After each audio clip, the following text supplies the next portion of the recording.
Ever heard the saying, "Don't judge a book by its cover"?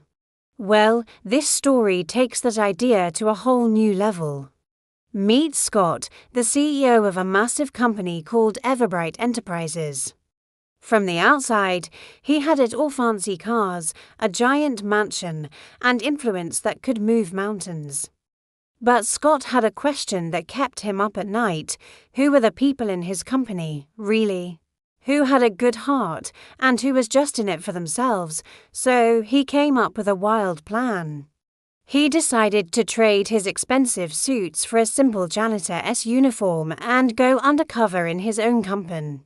Why? He wanted to see his world from the bottom up, through the eyes of someone everyone overlooks.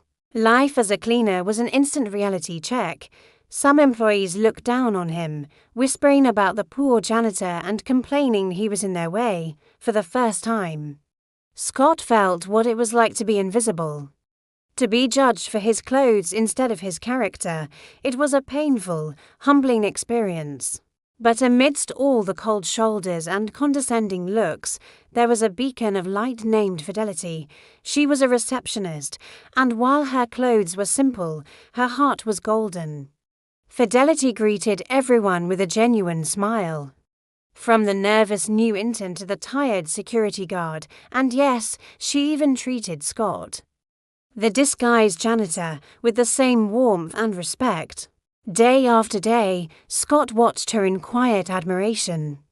Fidelity had no idea he was the powerful CEO, yet she'd often stop to thank him for his hard work. She'd say things like, "You're making a real difference here," or simply offer a kind word. To Scott, these simple gestures of kindness were worth more than all the praise he'd ever received in the boardroom. He saw plenty of greed and arrogance during his time as a cleaner, but Fidelity's consistent compassion was a powerful reminder of what truly mattered.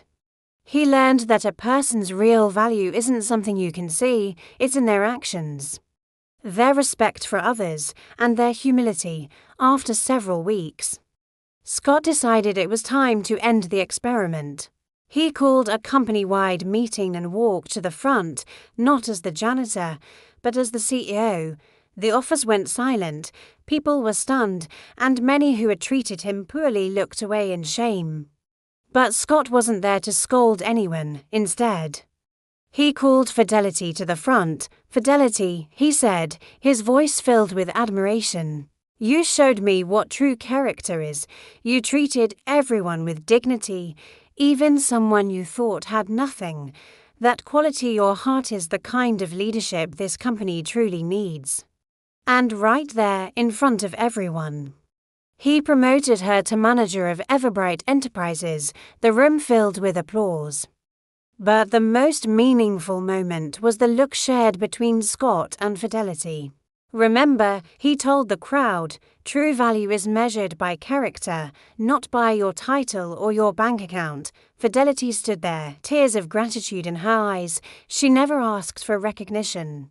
She was simply being herself. For Scott, this wasn't just an experiment. It was a life-changing lesson. He discovered that in a world obsessed with status and wealth, the greatest treasure of all is a compassionate human heart. What do you think of Scott's method? Let me know in the comments below. Thanks for watching, and if you enjoyed this story, don't forget to like and subscribe for more content that inspires. See you next time.